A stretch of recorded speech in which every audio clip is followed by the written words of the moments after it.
It's like a huge enclosed thing with a chair, two joysticks, and you can control the bucket and the boom from there. And then it's got this like nozzle on the front that can move around We are now live straight streaming. above the plane, go right down it, spraying it with the icing fluid. It's awesome. All right, Yeah. we're at the 6 o'clock hour. Mr. Albert will not be able to make it tonight. He has a family commitment.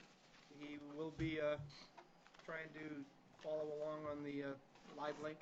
So benefit Yeah, of the live, corner. Benefit of the corner. We're now live, always so watch I will turn it over. So, who would like to start? I'll let Tracy go ahead. Tracy Stuber, Economic and Community Development Director, also Moxie Festival Coordinator. I believe it was earlier last month, Council had asked to have a workshop with the Moxie Festival Committee. As you can see, we do have some members. Thank you all for coming. Also, you have a handout where I put some items together for you. Kind of gives you a little overview of the festival itself. Just to give people an idea, this is a year-long planning process.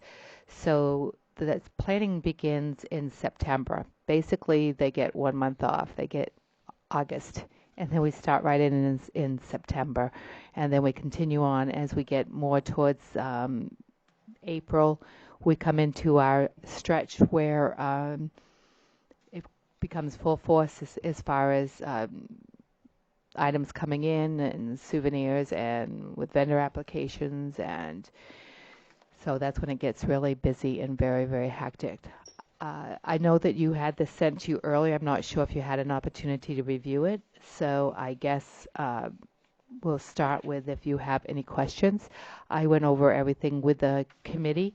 They are here to answer any questions that you may have for any of them as well. Thank you. I guess it's supposed to be an open dialogue. So the question becomes, we know the format that what we actually have. If we were looking to be able to look at that dialogue and say, take the best of what we're actually doing now, and is there a way to be able to bring in other resources or to bring in a fresh approach? Use that as an open template to say, what do we like about, what doesn't work so well, what's some of the challenges, and how do we address those? One of the things that I know I've heard well before my tenure on the council is it's a little bit odd to explain to somebody outside of our community why staff has so much time invested in it and our economics and development person is the coordinator. I know that was the duties that were assigned when you were actually hired for the position. That is correct. So it is what it is. It's just is what it is doesn't mean that it always is what it needs to be. Correct. As you look through the budget, when I first came here in June of 2013, that is exactly correct. During the interview process, they had asked for that because of a lot of my background and experience. At that time, there was quite a few staff members here at the town office that was working on the Moxie Festival. My goal was within the first year that I took that all away from staff. And I said, no longer this needs to be done through volunteer help, and I became the key contact person. Like any organization, you rely on your volunteers, and we do have some great volunteers, and I appreciate everything that they do. But with anything with volunteers, it's always going to be the same folks, whether it be school boosters groups or believe me, my mom and I remember always being the one that volunteered my time all the time. Volunteers is something that is difficult to do, and it is getting more and more busier as far as within my office. So I have tried to put more on the committee members to take on more of the responsibility, so I'm not having to take on as much. But everything comes through the town as far as when all finances and everything is filtered through the town. So you need that town contact in order, to make sure that everything is accounted for. vendor applications, all vendor fees come to me. I sort it out. I have a spreadsheet of it, who pays, what they pay, and then it's deposited into the Moxie Festival account, again, which is through the town. The same goes for sponsorship. The sponsorships come through my office, and the checks come through my office. When it comes to the Moxie Festival day that weekend, and there's souvenirs being sold, we were very grateful that last year Lydia had volunteered her time as a finance director, and we set her up to be basically the banker, and she handled all of the money, and she would go to the different booths and collect, and then be able to take care of all of those funds. So it's that handling does need to stay within the town if for that reason. The insurance that covers the Moxie Festival also is through the town. So those are two key components within the festival itself that come through the town. Without that, I'm really not sure, the direction or where the festival will go from there, is because those are two elements that the committee members are not going to be able to do. Not as a committee member. You really need to have a clearinghouse for those items, and the town has been that clearinghouse. Mr. Chair, Please. Maybe there is a fairly good large group of committee members here. Could we actually just possibly hear, because the committee is Introduce the people on the street, maybe we could just hear from the committee? Sure. What you think of Moxie today, what it was. I know Deb's been involved for a long time. She can probably give you a lot of history and with a lot of you. And where do you think it is today, and where do you think it's going? I mean, because Moxie means something different to a lot of people. Some people like it, some people don't. The festival itself actually is different for a lot of different people, but I know volunteer-wise it's actually challenging sometimes. Some people put a lot of heart and soul in it, and at the end of the year they wonder why. But it is a lot of work, but it always keeps coming back, and it always happens.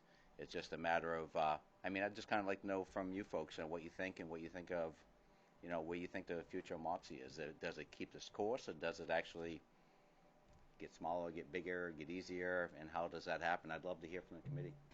Councilor Larochelle, what I'm going to do just so the public can hear what's going on, is that I will go to each of the members. They can introduce themselves, and they can kind of tell you what their role is.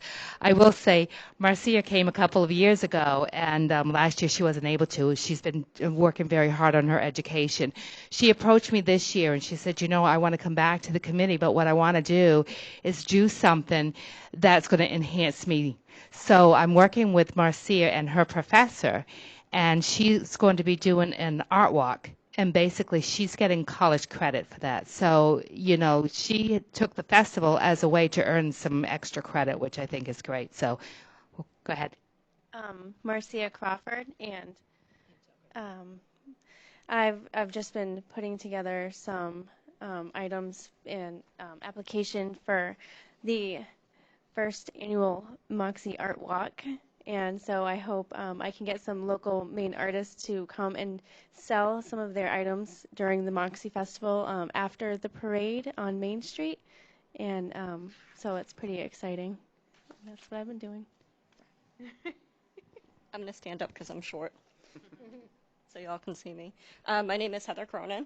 I have been a resident of Lisbon off and on since 1987, and it's almost at the inception of the Moxie Festival. So I have not only been a part of the Moxie Festival committee, but I've also been able to participate for many years as just a fan of the Moxie Festival. My son Joshua, who's 13, is here with me tonight.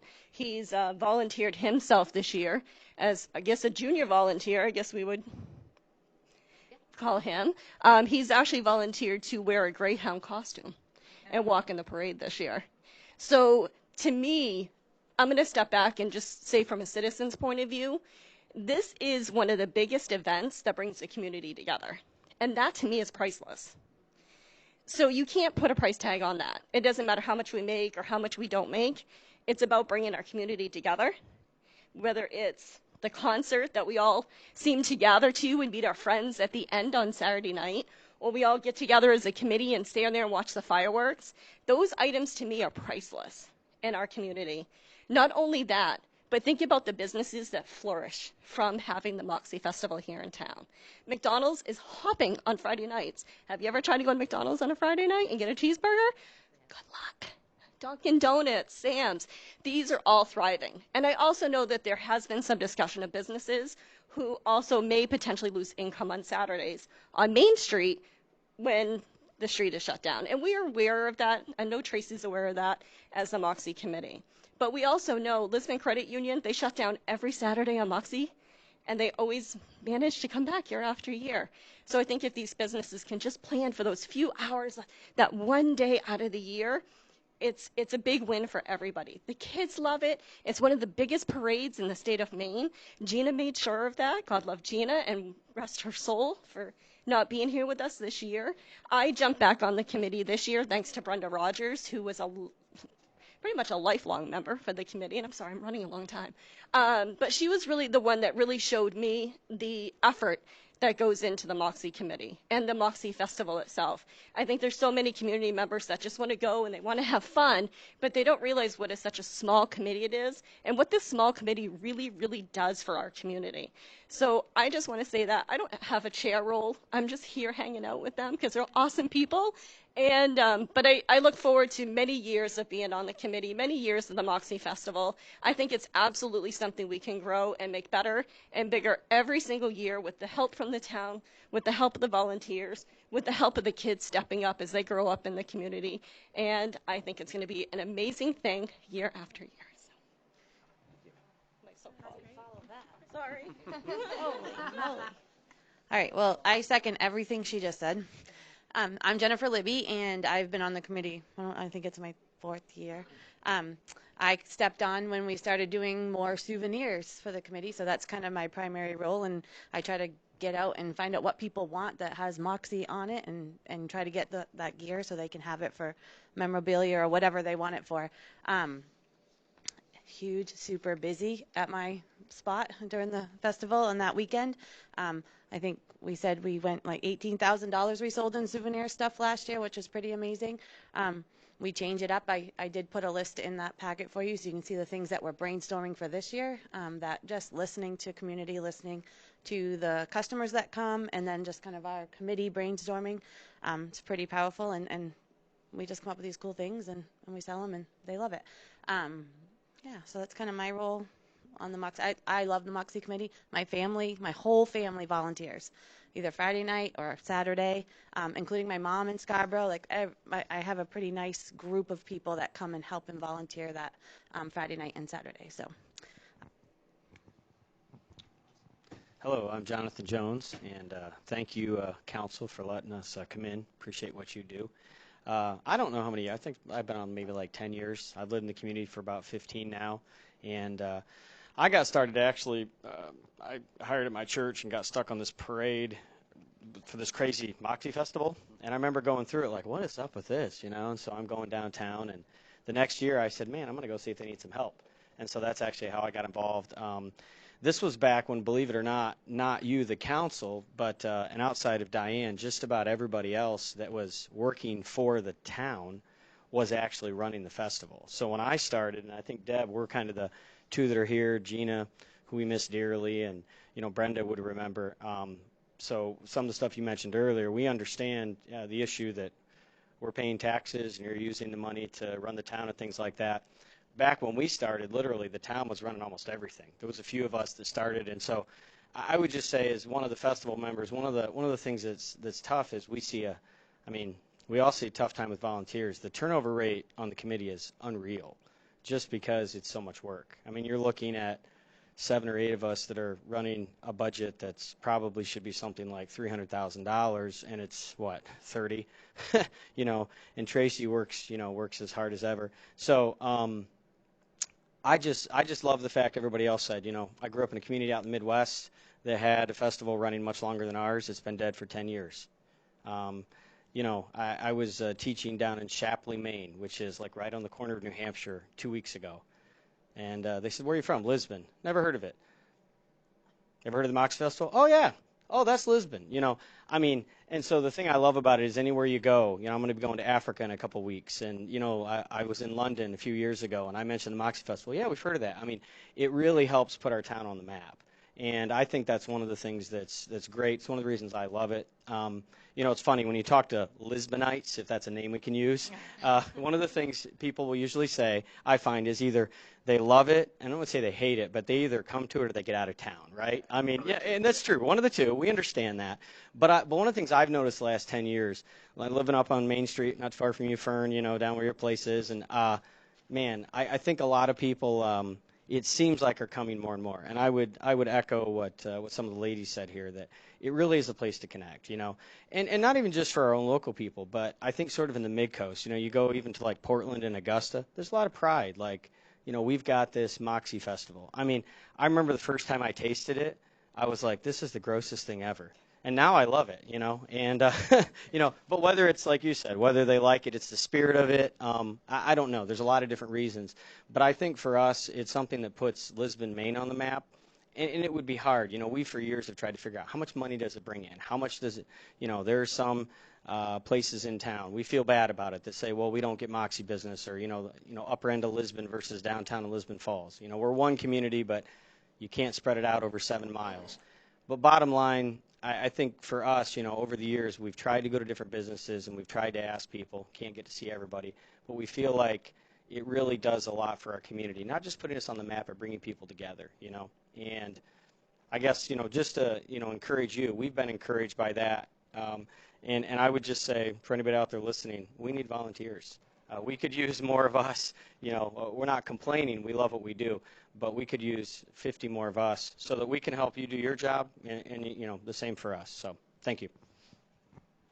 Okay, I'm Deb Wagner, and I've been on the committee probably just about 1 more year longer than John. But I can remember when Sue, I worked with Sue Conroy when it was not part of the town. I mean, it was, you know, she and Frank, however it was run. I was pretty new in town, so I didn't really get the whole thing. But then I remember it being moved over with Rosie and coming into town, and then where John picked up the story. But I think, too, some of your questions for somebody who's been on the committee as long as I have, I see the festival evolving in a good way, in a way that, like, okay, they didn't have a recipe contest one year when they didn't have a volunteer to run it. And I think that people get it now. Like, if we have volunteers, we'll run an event.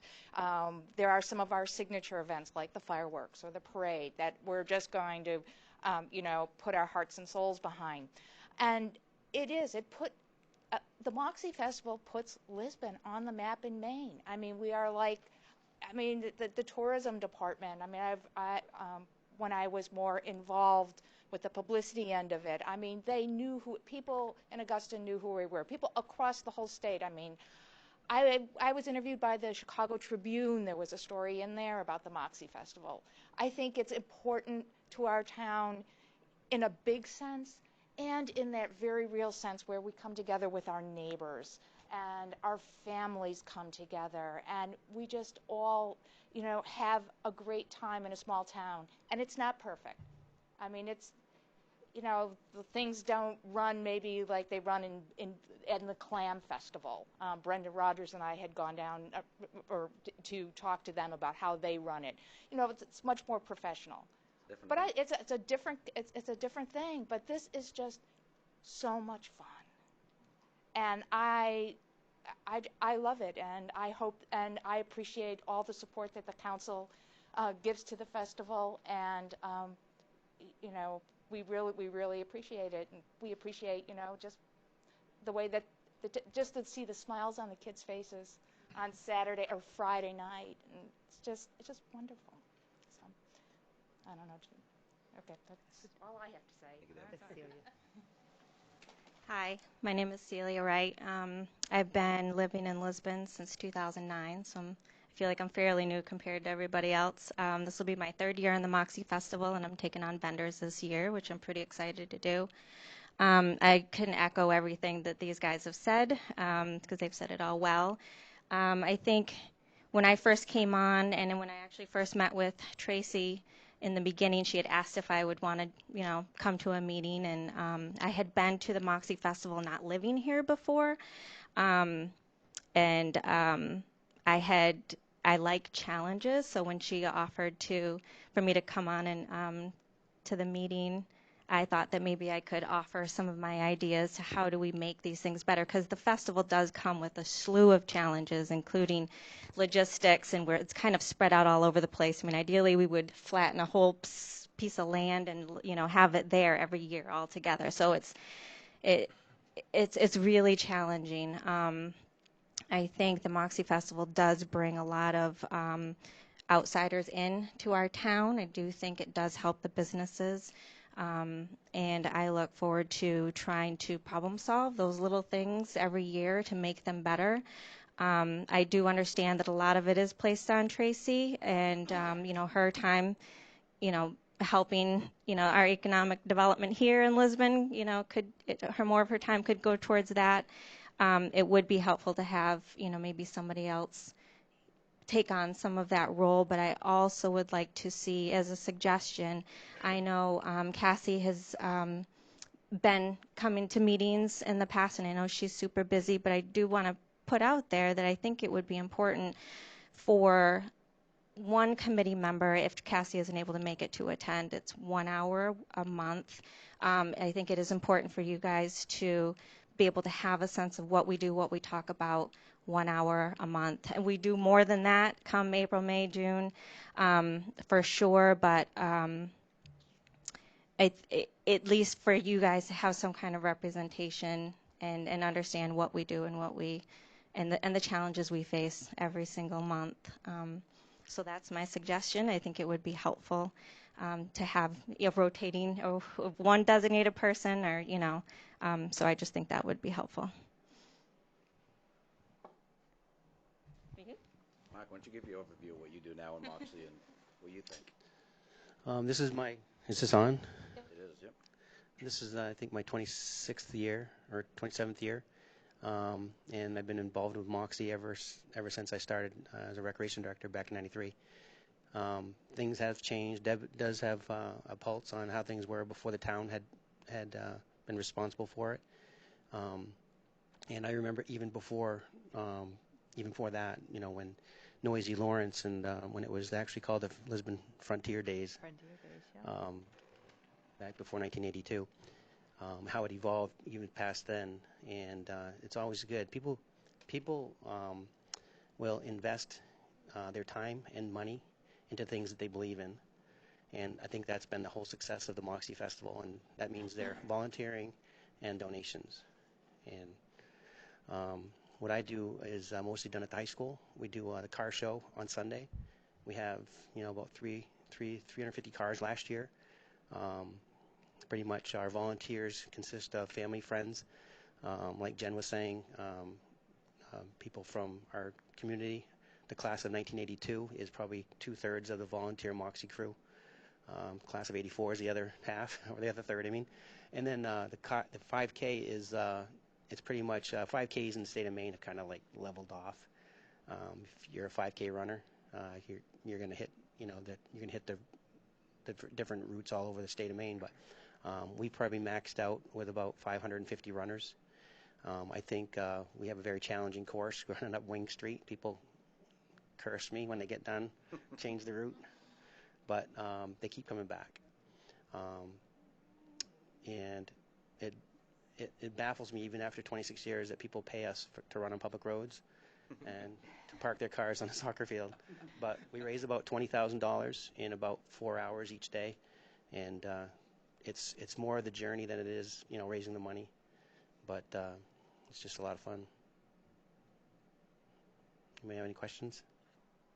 Probably will come back to you at some point in time, maybe, right? Well, may I? I'm not on the committee technically, so my name is Ross Cunningham, and I'm with Positive Change Lisbon, and we run the Moxie Concert in the Park. This will be our 6th year of the Concert in the Park, but 10th year of concerts in general. from a PCL standpoint, it's been great to work with Tracy and coordinate that event, add that Saturday night event to the festival, which I think ties well into the Sunday morning. It sort of extends it into the next day, and I think helps Mark out a bit too. From a personal standpoint, I've been living in Lisbon since 2000. I did not get involved in the Moxie committee early on because I think one of the biggest challenges is that all of your meetings have been in the daytime, and as a professional, that's not an option if you work outside of town. So I think that was a struggle, and I think you probably still struggle with that to some degree. We actually have our meetings in the evening. That's great. Glad to hear that. Sorry about it. Didn't know that. I'm going to be honest here. I think Moxie, and somebody's already mentioned it. You either love Moxie or you hate Moxie, and I think not the drink, but the festival. I think one of the struggles is it's a messaging. It's an imaging. I'm not sure. If you went around town and said, why do we have a Moxie Festival, you'd get anything less than 50 different answers. And I don't feel like anybody's got their finger on why we do this. If we do this for economic development and you want our name to be known in London, great. Embrace that. If we're doing it to make money, fine. Admit that and embrace that. I think for volunteers to get engaged, they have to feel like they know why they're doing this. And I know you guys do, and I know you have a love for it, and hats off to you for keeping it going. But I think the reason your numbers struggle is because there's not that really key defined reason we're doing this festival. It happens every year. People go, people don't go, they do whatever, but it's not like the whole town as a group. And that's a marketing challenge, that's an imaging problem. But, there's not this deep-seated, we all love it or we all understand why we're doing it. Not whether you like it or not. I feel like there's not necessarily an understanding of why we do it. And I think that's what some of the businesses struggle with, and that's what some of the folks who leave town struggle with, is why do we have to do this? Why? I'm just going to get out of town because I don't understand it.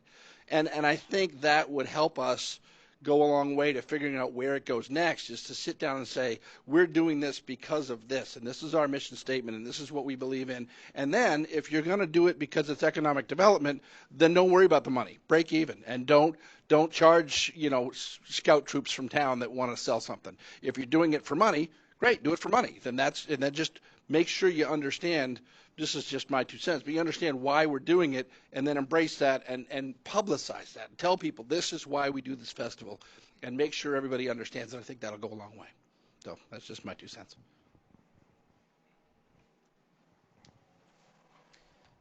May I, Chair? Actually, let's hear from Cassie. Okay. You're a member of the committee, and you have been as well, too, so let's get anything that maybe didn't get covered by the rest of the group. They covered it pretty well. I mean, to chime in on what Ross was saying, I never actually thought of it that way, but being from this area most of my life, it was just something that always just happened. Like, I remember when I lived on the other side of the river, I used to dread driving through Lisbon on the weekend in Moxie when I was trying to get to work. Like, I had to leave an hour and a half early or go clear across the county just to get to the other side, So I never thought of that. I think maybe that might be something that we want to look into as far as that goes. But my point of view for the whole Moxie Festival, I did the vendor chair after Jonathan. Challenging part of that committee. Yes, we won't even go there. Right? But yeah, it is very challenging, especially when you're a committee of 5 or 6 people and you're in charge of making sure that everything goes off flawless, and there's never a time that it's ever gone flawless. Weather. Every year there's a different hurdle. I mean, it could be weather, it could be vendors, it could be somebody didn't show, or there's all kinds of things. So you can't really ever pinpoint. You can plan, you can try to be prepared, but it's never going to happen. But I think just the lack of volunteers, it really is. It is a big struggle. And I mean, there was one year that Tracy and I did Friday, Saturday, and Sunday, and her and I were the only ones on Sunday. Come Sunday evening, I was dead on my feet. I couldn't move. I slept for 2 days. And, I mean, she had to come back to work on Monday. So kudos to you for being able to do that, because I couldn't.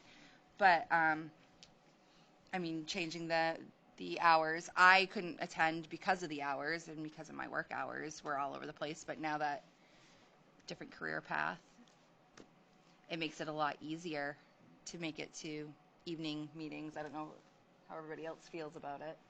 Absolutely. Yeah. I couldn't come during the day. Right, yeah, because well, I mean, you're a teacher and you work for an insurance agency, and you know, it makes it hard. So I think just getting the word out there to get more volunteers, and the more volunteers we have, the more stuff we can put on. And that's important to say, because even when we go. Give her a mic. No, there's listening public. I'm sorry. Oh, great. Please. I was just say, like, when the festival is over and people are responding, say, on social media, on Facebook, there's so many awesome ideas.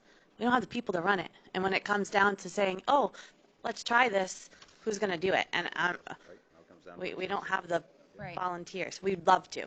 I mean, we absolutely love to. There was one comment on Facebook that was, somebody had said, oh, I'm great at ideas, I'm just not great at executing it. And that's true for a lot of people, but that's what a lot of people have to understand, is that it takes money, it takes time, it takes volunteers, and unless we have... And the commitment part of it. Right. Committing today. But even if somebody could just, if somebody were to designate 2 hours out of their day, if each of us were to do that, that eliminates one person to put on something. I mean, you can volunteer an hour or 2 hours. The more people that we have doing that, the easier it is on us to be able to focus on the other things, the bigger things that these, that individuals want us to bring. Well, and that goes to for Jen as far as the souvenirs. When she does her volunteers, I mean, they're in block times that they work. So. Yeah, I mean, yeah. It all comes down to how many hours people are willing to invest. I mean, I think this could potentially take off and be bigger than what it ever has been, but you need the resources and you need the manpower. Absolutely. Yep. The again, going back even before, as Mark would know, I mean, I came on quite some time ago, and I haven't been here as long as Mark by any means, or been involved, but just more of as a community member. And then with those decisions before Rosie came on how we actually kind of merged from the idea of going from the chamber to volunteers really having a hard time to the idea of trying to keep it going, because even though it just kind of happens, it doesn't happen by itself by any means.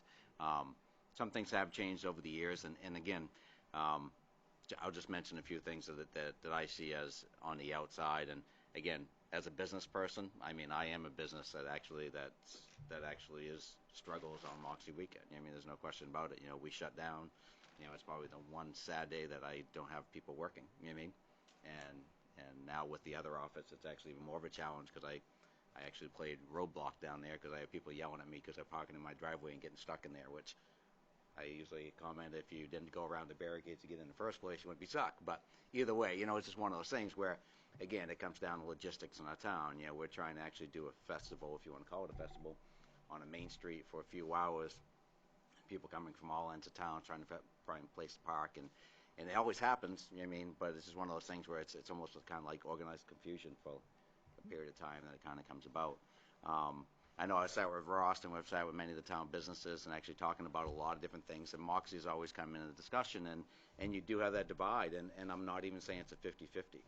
I'm saying it's probably more like a 60-70 that actually say Moxie's more of a concern than there's a benefit. You mean, then you actually have the businesses that really benefit from Moxie. I mean, if you talk about the McDonald's, it used to be the Dairy Maid, and Dunkin' Donuts, and it's interesting because years back when we were actually trying to figure out where we go with it, I actually, as a council member, went and visited some of these businesses, and like, well, if you look at your numbers, is it, does it justify for you to give a bigger donation to this to make it happen? And they were like, well, doesn't this usually come out of my taxes? Isn't that what actually pays for this? And a lot of people really didn't understand the backing of Moxie, and I think over the course of the years, things have actually changed a little bit. And one of the things that I know from a business standpoint, what we're talking about is downtown on Main Street. I mean, Main Street, Lisbon Falls have actually changed in the last 3 or 4 years, more so than it has probably in the last 20. I hear from businesses now saying, hey, look, if we're bringing, the Moxie is coming to town for us to thrive as businesses, allow us to actually be a business that thrives on Main Street, meaning, don't put a bunch of vendors out front of my store, allow me to actually use my storefront to actually get people in to sell my product, which is more now than anything, because there's not a whole lot of closed doors or closed Right. windows on Main Street. So I I'd guess like, that's yeah, sorry, I'd like to interject in that one. One of the things that we do every year before the festival is that the vendor chair and myself, we visit each and every storefront and we let them know what's going on. I do up posters. I give them a poster so they know exactly the schedule, and then I say, are you going to be open? We'd love to have you participate, love to have you open. Don't worry, we will not block your doorway, and we will make everything visible, and we've done that since I've been here. So that is one of those things that I do every single year. it's just a, Yep. and I'm sure it gets done. It's just a concern that we hear from some of the businesses as far as downtown. And again, a lot of them choose not to be open, Right. and some choose to be open. But it's just one of those things. We're going forward as Main Street actually thrives more. It would be nice to see more of the downtown, whether they want to get involved or not, kind of take ownership in that downtown area and try to promote whatever they can for that.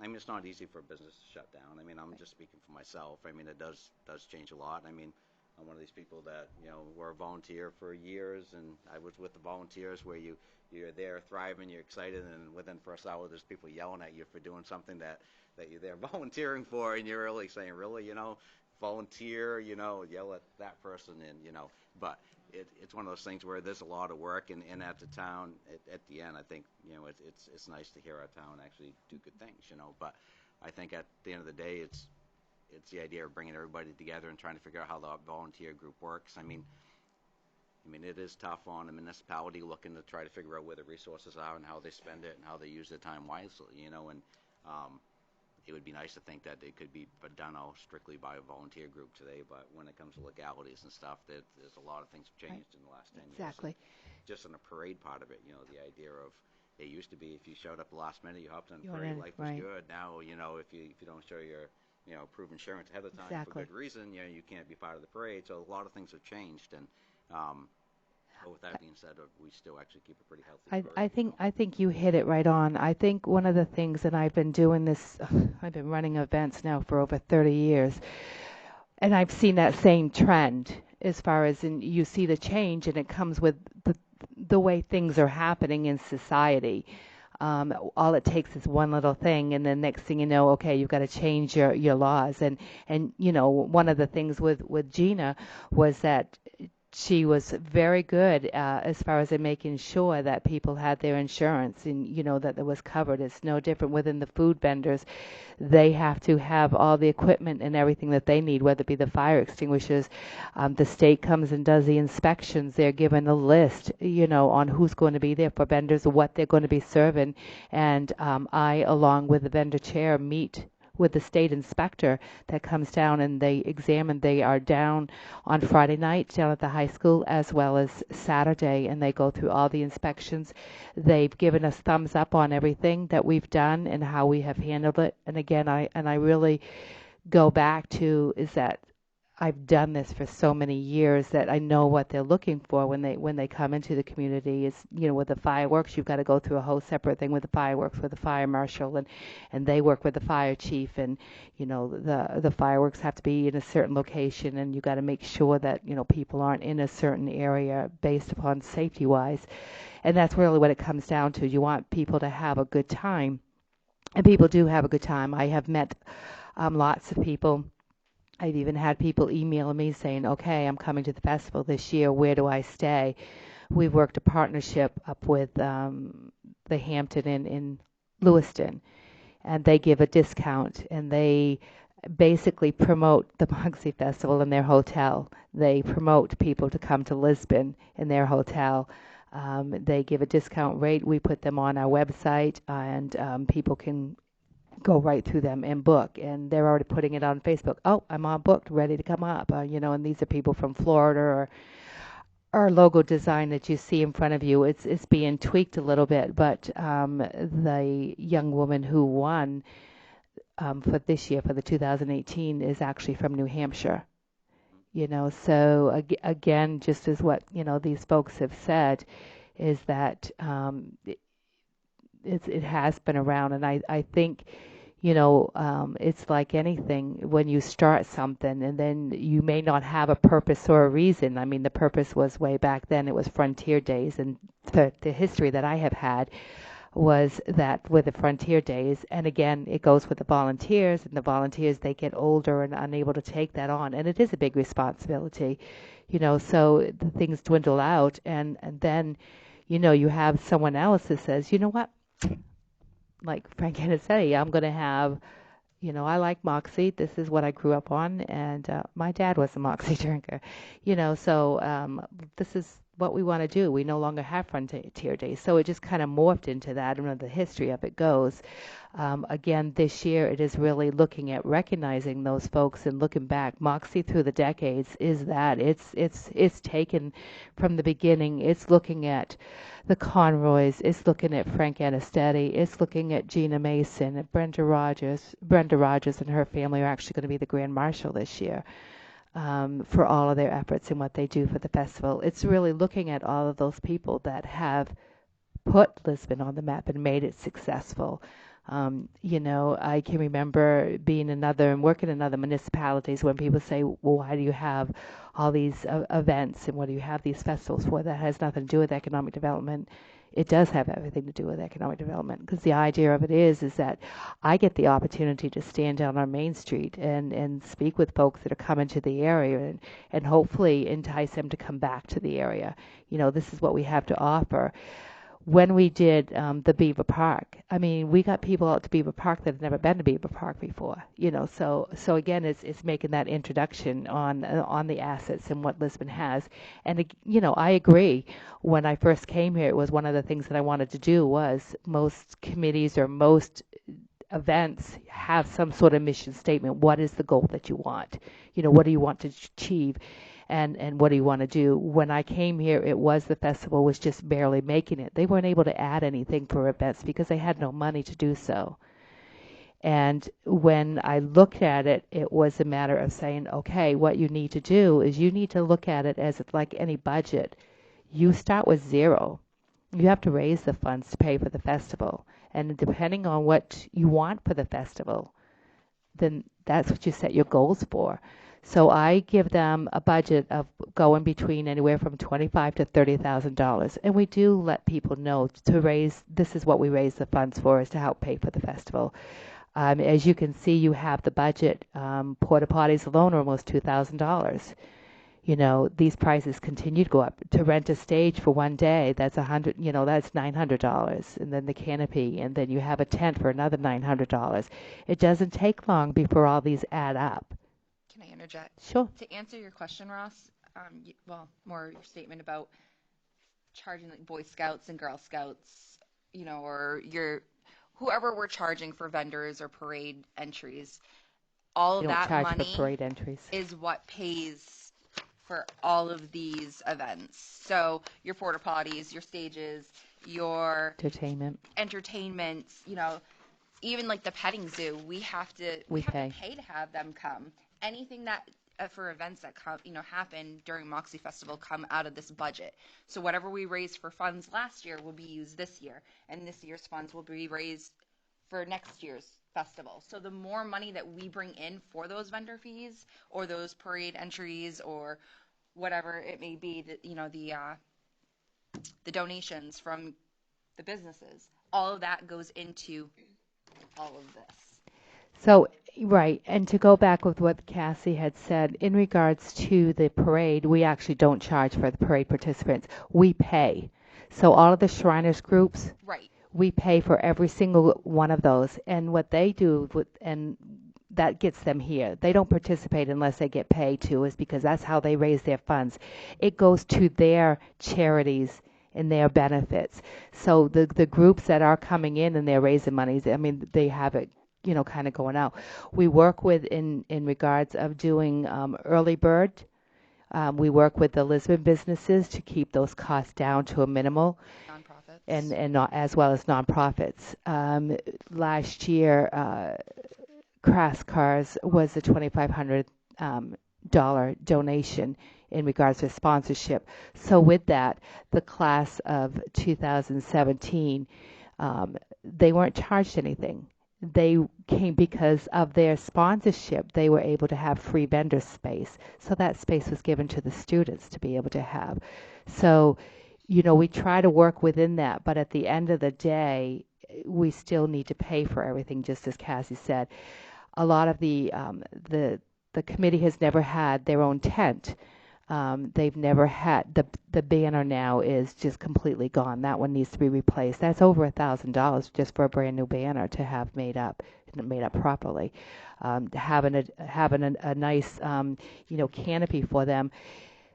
As the committee members, because I bring mine from home as well. I'm always saying to them, who's got a canopy that we can borrow? You know, so by having those funds, the idea of it is working with the committee is so they can start being more sustainable on their own and not have to go out and borrow and beg, but it's things that they can take and purchase, which this year, for the first time, they're actually going to be able to do that. And they haven't been able to do that since I've been here. So this is really the first time that I'm saying to them, yes, we have a little bit of money that now we can start upgrading things. We can make it more professional signs. Working with Jonathan at the church, we're going to turn that area into handicap parking. So it will be a designated handicap parking area for folks coming into the town. And then we also work with Western Maine Transportation. They provide free bus service for us. And I also asked Pastor John if we could get another bus as well, so we could have that and try to keep the traffic less from coming down to that end and have other areas. Because again, we do try to listen to folks, and we do try to make it. If it was easy, if we could have, like, just as the committee had said, if you have one area, one large landmass area, like most communities do, where they have an event, that'd be the perfect world, because you could have everything going throughout the whole weekend and not have to close it up. I mean, the vendors, they rather be there all weekend. They don't want to just come down Saturday and set up and just make a one day of it. And I can tell you, last year, every single food vendor sold out. They want to make more time of it. But again, it's working with the businesses and understanding that, you know, they have a business to run too, and we don't want to. I'm the economic development director. The last thing I want to do is shut business down. I want them to be part of the festival, whatever way that they can. I tried to encourage that last year, and some of the salons to stay open as well. Is the big issue with businesses that all the vendor booths are in front and blocking them? Is that what their big issue is? I don't know, because they're not in front of them. We don't put vendors in front of them. If the business is open, they are not. There is no vendor placed in front of them. At least, I mean, I know when Jonathan and I did it, there was never a booth in front of an open business. No, that's one, and Celia and I had talked about that. We'll be setting up our time and doing the same thing. What we do, if a vendor, like for instance, Maggie, she always does awesome as far as for the Moxie Festival. She brings out like a rack out in front of her store, and there's nothing in front of her store. I mean, and that's what we try to do. And then we the same. We won't be putting anything in front of Frank's. The eye doctors. If you notice the vendors, how they were set up, and you were there last year, there wasn't that many for vendors. We had saved space for the military folks, and we gave them free vendor space because it was honoring those folks last year.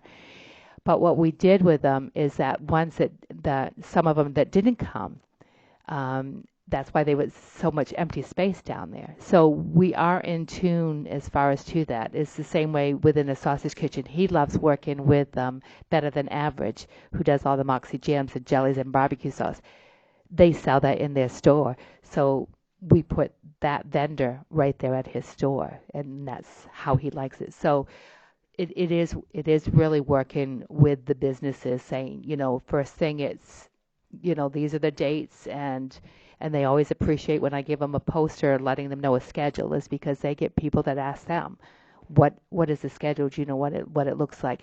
This year it will be a little bit easier, I think, because the festival always is the second weekend in July. Last year it fell 4th of July week, which made it difficult. This year, you go by the full weekend, and it will be the next weekend. So the festival is the 13th, 14th, and 15th. So it won't fall on the 4th. So I think that will definitely be a little bit easier for folks.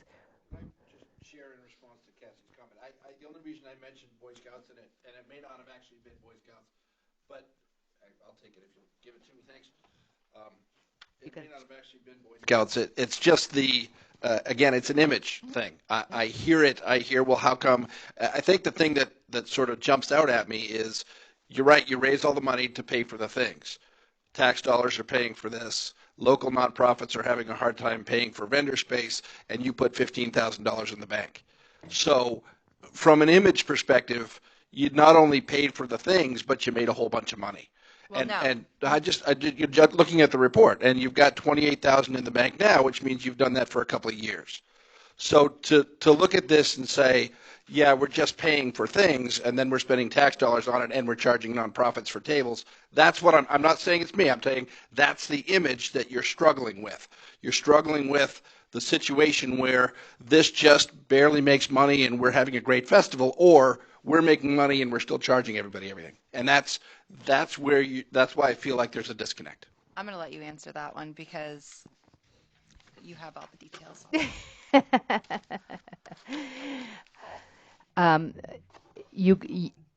The idea of that is, in looking at any other festival, nonprofits pay. It was really looking at, and also working with Coca-Cola, and Justin, and Coca-Cola is a big sponsor. I mean, basically without Coca-Cola. And I know when I first came here and working with Jonathan, and Coca-Cola had said, you really need to look kind of at that structure. Again, if we have anything that is an expense, we don't know. For instance, we paid $600 for ambulance service last year. That was new. And we will continue to pay that. So it's all of those types of things. There was, I think, within the budget, we had calculated what we had to put in for even extra insurance. So in working with the committee, one was to make sure that staff was no longer doing all of the work for the festival. Two, my goal was really to get this committee on a role that they could kind of be their own nonprofit organization with their own bylaws. When I first came here, that was my intent. But it's very difficult because you need more people to be engaged in it. I still think it can happen. And I would like to see that happen, because I think it's, you're still going to have the logistics and work with the town, with police and fire. I mean, I've done that many times. But one of the things this year, and I know council has asked for that, is that Diane and I put together a little job description and we send it out to the colleges. So we are trying to get somebody to come on and take on some of the work off of me. But again, anybody coming in is not going to have a clue on how this event runs, is because all the logistics, there's so much, and you know this as well, what goes into logistics. Come through the town, is because basically at the end of the day, the town is responsible. So the idea of that is making sure that everything that is happening is following within the proper procedures and policies that are set within the town. And that goes to, within insurance and within, how the funds are being distributed. And, all of the paperwork, basically all the purchase orders, everything is done. It comes to council. They see everything that goes through, everything that is going out, everything that's coming in as far as the Moxie Festival. So there's good track record in that sense, especially in the auditors as well. I mean, it's all there. A lot of committees, like the Clam Festival. My research is done in looking, and there isn't one single festival, most of the festivals around, that are run through the town or run through the city or whatever. It is either a chamber, which this festival was run through the chamber, and the chamber had stepped back out of it. The chamber, the Endoscott, well, the LA Metro now, they've taken on a different type of role where they're not really getting into kind of doing the festivals. Some areas are. When I worked for the city of Waterville, I worked with the chamber up there, and they did a lot of the events, the Greater Taste of Waterville and all those things. You can go anywhere, It happens that way. If it's not run through a chamber, it's run through their Main Street program. And Lisbon is a Main Street network, but it's not a full Main Street designation. And I'm not sure, to be honest, how that is going to play, because how Main Street works is you have to have the buy-in. And within the buy-in, you have the municipality, and then you have to have the businesses buy into it. And with that, they got to put together a budget. In that budget, usually you have an executive director, and they have their own bylaws. They're a nonprofit, and they follow within the guidelines with the Maine Development Foundation and, of course, a 4-point approach with the National Main Street. But there's a lot to it. When I did the Main Street and got that designation for Waterville, we had hospitals, we had colleges, you had those larger entities. Correct. This is corporate. Lisbon is a community that is, it's a large community, mind you. Out of Androscoggin, it's the third largest. However, the demographics of it is made by the small business person. You don't have those big corporates. You don't have the hospitals. So you don't have that. So in having the Main Street network, you still get those benefits of some of the Main Street items. And I know, Positive Change has been trying to do a lot and does a lot with some of those programs. But again, unless, Positive Change decides, okay, yes, we'll take on the Moxie Festival as our organization. Can you say you can do it? Our group's not interested right now. If we did, we'd have to look at hiring it out. Yeah. Because we would hire out an executive director to run the festival. Exactly. So, again, like most people's, when they have it, if you've got a festival that brings in 30, 40,000 people, I mean, that's the person's job.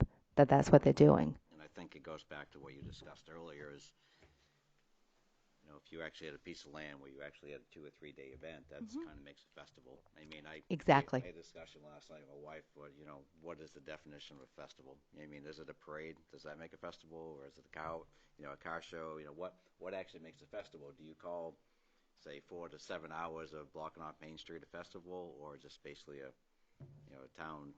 hometown days? I mean, it's one of those things that's tough, Hopefully, some point in time, we'll have a big piece of property that we can actually hold a bigger event. I agree. I mean, it'd be nice, sharing our riverfront and our downtown, and that way you could have an event that goes on for 2 or 3 days and not actually block off, the stuff you can. I mean, you take the Yarmouth Clem Festival, take it out where it is, and block down the main route on Route 1. How long would that stay blocked? Exactly. Exactly. Long enough for the parade, pretty much, if it even goes by that route, And that's the same with the carnival. I mean, I can't get a carnival here because it's Decent one. no, because there's no place to put them. It used to be across the street from my house. Yeah. Yep. So. Bright light out there now. Frontier Days, correct. Yeah, exactly. Full sides. So we are trying, and I just don't know if it's just going to be. In all honesty, I'm not sure what council is needing from me, and from the committee. But as you can see, these are some very dedicated folks who believe in this festival and they believe in their community, and that takes a lot to take their time and be able to do that. And they know they're not the paid person who's doing it. I come in, I do put in hours. Yes, I do, but it's what I'm supposed to be doing. To make sure that this event happens for this community because it's important. I've been listening. I've been writing a lot of questions down. If you don't mind, I'm going to just go down through it Sure. and see if we can actually take it. The first piece I want to focus on, I've been a lot of discussion. Ross uses the word Boy Scouts. I would substitute nonprofits. Yep. The observation that I will have, this original idea came from the Frontier days after it was defunct with the discussion with Frank Inicetti, where he approached local organizations, one of those being Boy Scout Troop 109, to have a block party down on Main Street, Lisbon Falls. The first Moxie Festival, they were a part of it. It was embracing the nonprofits. Is it something that actually is sustainable year after year? No, that's the evolution to now. But my takeaway on that is the fact that they need to be an active participant in this, because it's a volatile market. You get a crappy day, the nonprofits all know they're taking a bath. You get a conflict, like a potential with the 4th of July weekend, the nonprofits know they're taking a bath. If you get a bum space in competition with competing vendors, you're taking a bath. Prior to anything that ever put me in a position where I felt like I'd actually be a town councilor, I have 20 years of vested experience in kids in this community. The fact is, the nonprofits is what makes me who I am as a person. And I see the faces in the room. You're absolutely right. It's going to be those people that are always going to volunteer, and they're coming from the nonprofits in this community. So they need to have a piece of this as well too. Some do better than others. But it's as that festival outline is not so much cookie cutter formula, it's expanded to the topics that they're getting into, that I think that people are getting a little more creative. That said, that was just the observation, because it's never actually truly ever been presented that I can see anywhere, is that it was the nonprofits with that conversation with Mr. Anicetti back in the day that got us to this point where we're at today. I mean, Don Martell and all the scout leaders that came before us, it was them pulling up the sleeves to be able to get us here. Question I would ask, it's been touched on 2 or 3 times in the room here tonight, is what do you guys vision for the festival? I'd like to know what the mission statement is, if you guys were to quantify it. What is the best of it to be able to say that we're going to take it in the next direction? What do you guys see that is the mission statement, if you guys can talk about it? I'm gonna go out to the committee on this. You guys have the mic? No, Celia has the mic. Nose goes, she lost. Jonathan? Well, we probably, and I think we've done this a couple of times, but it wouldn't hurt us to go back always, redefine our mission. Sure. I think like I said, I think, there's 2 things I've always struggled with, and I appreciate what Fern had to say. We've always felt bad for businesses that have to shut down or don't get to make money. For instance, I live up in the Falls, and I know we're one town, but, it's Falls, Lisbon, used to be Lisbon Center, whatever. We'd love to see it the whole stretch, and I remember when I was running vendors, I used to run uptown or up to the other end here, and I'd ask people, like, did you make any money? Like Chris's house now. I'd be curious to see. She probably did good when she was Miller's, but it'd be interesting to know. We do care about them. But unfortunately, we just don't have a place. So to be honest with you, I think the biggest thing we struggle with is logistics. We struggle with that every meeting, right? We would just love God to carve out a piece of land of like 50 acres. Maybe he will someday. Maybe we'll have that, but we just don't. 5, right? 5. Yeah, even 5, but I mean 50 would be awesome, because it's not necessarily, if we were to draw it up, we probably wouldn't draw it up the way it is, but it kind of is what it is. You said that. What do we see going forward? To me, the biggest thing for the community, it puts us on the map. Now, how do you quantify that or qualify that? I don't know, but it puts us on the map. I do a fair amount of traveling in Maine, not originally from here, but when I came here, I was in Augusta quite a bit, Portland, just talking to people. Nobody ever heard of this community. We were the place to go through. This gives us something that a lot of people from outside go to. Now, some people from our town go away from it. Okay, you're going to have that wherever you go. I've talked to people from the Clam Festival. They get out of town just like the Moxie Festival. So, it's the same thing. But I think it puts us on the map. I've always wondered, how do we quantify that? I don't know. Some 40,000 people come. That's got to speak for something. we'd love to address how do we help people like you stay open someday. And I think the logistics is the biggest thing we struggle with. So if that, I don't know if that answers your question, but I guess, for me, when we're starting a mission statement, putting Lisbon on the map, and Lisbon and Moxie are synonymous. Now, we get asked all the time, I've been asked for 10 years, how did we get the Moxie Festival, right? And people are like, what is it about Lisbon that makes it unique? I don't think anybody knows that. Frank Ansetti. Yeah, I mean, that's the only answer, right?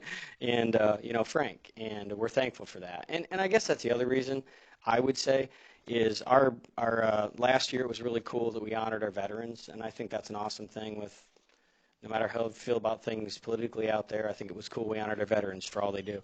This year, I think it's pretty awesome that we're standing on the shoulders of all the people before us. So you mentioned some people I've never heard of, but I knew Frank. And I don't know Sue Conroy, but I've heard a lot about her. And there's a lot of people that are either dead and gone or aren't a part of it anymore. And we wouldn't be here if it wasn't for them, And so I think that's the other thing, sort of the legacy, passing on to our kids. For me, I step back a little bit on the committee. I run the 5K because my kids are getting older. And, being I'm still part of the festival, and I try to be Tracy's right-hand man, whatever she wants. But I run the 5K with my kids, and I think those are important things too, making it a part. We've always tried to say it's a family festival. So, if I can, anybody else got anything they want to add to that? I just wanted. That one's after. I think when we're trying to develop a mission statement, I think you hit on a couple of key points. One is that we like to make ourselves known here for the Moxie Festival. We bring in a lot of people from different states, different countries. We can, I think, agree that there is some benefit to the town to have the Moxie Festival.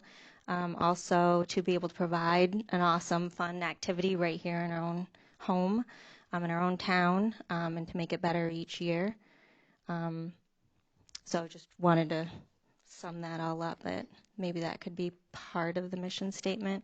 I do want to mention, too, I think when it comes to nonprofits, it sounded like maybe years ago it was really difficult to try to get the finances in order, and it was really difficult to try to get the Moxie Festival so that it could sustain itself. So when we were developing an application and trying to bring people in, you have to try to have as little gray area as possible. So we all feel really bad, when we have and all agreed that nonprofits should pay like anybody else, and so that we can be out of the red and stay in the black. But it's not fun to turn away nonprofits. But also, if we allow someone that we know, a nonprofit, and then you have to allow other people, and then it kind of snowballs. So I think that's where we were trying to get a grasp on the budget and being fair across the board and not having favoritism over other organizations. So I just wanted to throw that out there. That being said, it doesn't mean there can't be changes. I had often thought that maybe nonprofits should, maybe we could change the pricing on nonprofits or stuff like that. So I think things can be flexible for sure. Say that it was an observation that's where we started. It was nonprofits that got us to this point in here. They have to be a piece of this moving forward in whatever direction we take. That's my take. Because it is who I am. I go to a festival. I don't care if wherever I park, whoever I actually buy food from. I won't even buy a Christmas tree unless you actually put it to a nonprofit. That is who I am as a person. Because when I'm looking at alternative and I'm talking choices for somebody that's looking to make a buck versus a nonprofit, I will lower my standards because it's the kid that I'm looking for, that I am supporting in our neighborhood. This is a lecture that, I'm sorry, Mrs. Ward hears it. She knows it.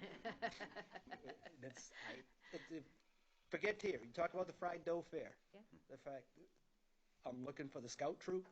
I don't care if it's a half a mile away because that's where we're doing it. Yeah. Because the nonprofits, it's hard enough this day and age to actually still have a presence. Yep. That said, one of the key points that was brought here, that talking just, you guys have statistics. 40,000 people come in. How much business this is generated for the listening public in the corner? Do we have anything on what the town brings in that way economically? I know that, God, this was actually before my time.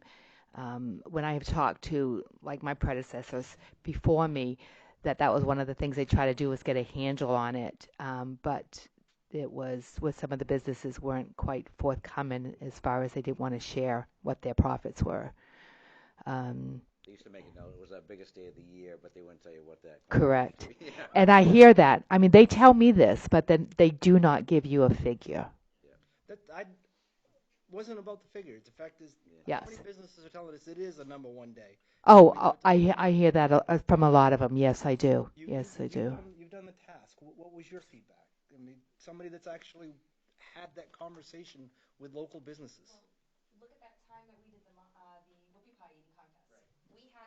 We had a kid from Ireland. We had one from London. We had somebody from Alaska and Oregon. This is just 5 or 6 kids per age group. That when they're registering, I'm writing down their names, their ages, and where their address or where they're from, and I'm hearing, okay, I have this child from Ireland here.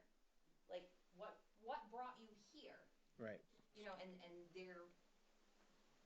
it's an experience. It's what's Moxie? Like, it's just that mystery of, I'm gonna go and check this out. We're going to vacation anyway, so let's go. I mean, how ironic that we had more people from away than we had from Maine or even locally doing a whoopie pie eating contest for kids. What and to get back to your question, when I speak with like the folks in the Midtown area, for instance, Donna over at McDonald's, and they're always, when it comes to the fireworks, there's a lot of people that kind of stay up in that area. They may not want to go down to the high school, whatever. They kind of want to stay up in that area. And those businesses are doing very well. The new ice cream place that opened up, Smiley's, he did very well.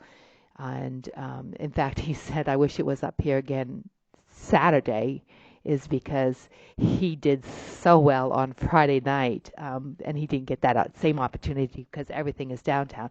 And it goes back, if we could have a magic wand and have it be in one area, it could be a festival that could just be incredible. It really could. It's because there are so many people that do come to the area just for the festival that can't wait to come here. And the goal of it is that if we get them here, what can we do to get them to come back? Not only for the festival, come back another time and enjoy the community, whether it be with the rivers or whether it be with the walking trail or whether it be Beaver Park, different things that we can offer there. That's our brand.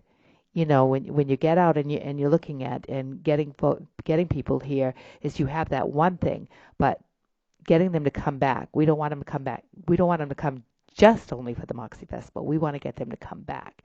And then hopefully they will look around at the area, and if they have a business or they say, this is a nice community, it's close proximity to all of the other major areas, then it have a tremendous economic impact, and it can have that domino I effect. just want to add too, the idea that we're kind of throwing out McDonald's and numbers and stuff, but I think it goes kind of beyond there a little bit, because I think, as a community, we actually benefit them, but in a sense where McDonald's actually reaches out, and the Winterfest, they do. It's huge, Mark, right? They actually are there doing burgers, and I think this year for the hot dogs in the park, we actually had burgers, and I think some of them might have come from there.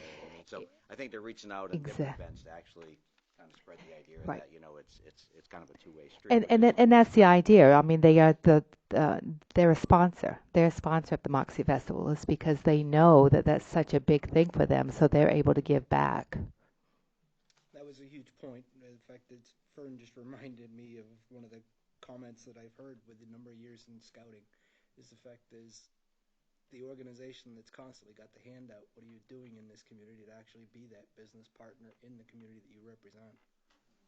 That anybody that's done any time in a nonprofit, you know that to be extremely true. Is what are we doing to give back? So, you had a good segue into question for the next one. Is if we had to look at key components of this festival that make a successful festival, what are they? I was listening to the list. I have the parade, I have fireworks, I have the concerts, I have a 5K, and I have a car show. What are the key things that our festival would be missing if we didn't have it? Involvement. Everybody getting together as a, when I'm walking down Main Street, every other step it's somebody I know. You stop and chit chat. You touch base with people. You make plans. It's just that overall I think it's coming together. I think it's coming home. One of the things that I've learned here, and maybe it's being raised in a small community myself, but when you have an event, from what I have seen, it becomes a reunion. It's families, and Chris, you know this, it's families coming back home, and they're coming back home just for the festival. It's reunions. It's classmates getting back together and remembering when they were younger and the festival and what it meant to them. And now they're bringing their children that they can introduce them to it and maybe a drink of Moxie. But I think with any type of and it doesn't matter, no matter what community that you're in, if you have something that's been successful in the way of a large event or a festival, it's coming home, and it's being together for that. Yeah. Even though the volunteering piece is hard, nonprofit, whatever, my children are involved and they're learning leadership. They're learning how to work together. There's so many skills that are built around, and as a parent, that's powerful for me because I want my kids to be successful when they get older. They get involved in everything I do. And this is one piece that my whole family gets involved with. And just like Cassie said, every other person I see walking down the road, it's a hello. Hey, how are you? Did you try this out? Did you go here? This is really cool. So I think it's a strong community piece for us. Josh, being the young one in the room, would you like to say anything?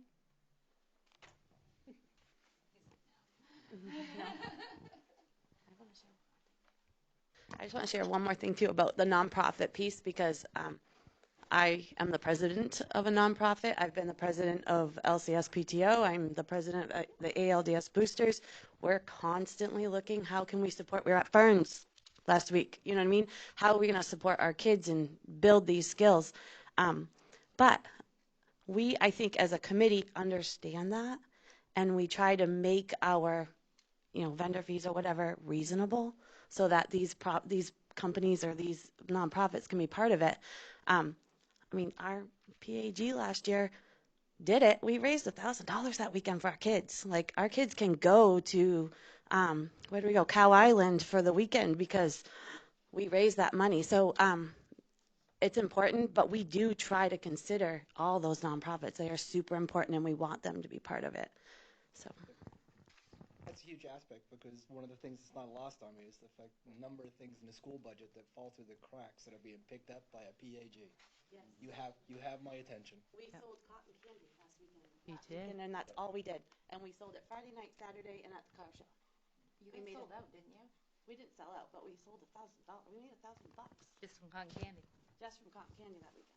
I guess the reason I asked is if we were trying to quantify what we're putting our energies into, what are we going to feature for our festival? What is the best of the Moxie Festival for activities? That's where those are the things that I was hearing from the room and what I think of when I think of the festival. Is there anything missing in that to focus on? As I keep jumping in, I'm sorry, but I just keep thinking of all these things because I'm kids, I'm community, I'm a teacher, I'm a parent. I love my community. I'm involved in as much as I can be. But when I think of, and I totally just lost my thought. When I think of, it'll come back. Go ahead, think, and I'll come back. What's my thought on that? It's a good pre-up, though. We're both going to talk. So I already introduced Josh. He's my 13-year-old 5'8" to 4'11" mom. But so I'm standing here hugging him for a reason. But I want to, before we go back into community and a mission statement, I want to address something super quick, and that's the businesses. I own and run, and some people may not consider it a business because it's direct sales, but it is a business. I file a 1099, just like everybody else out there in the world.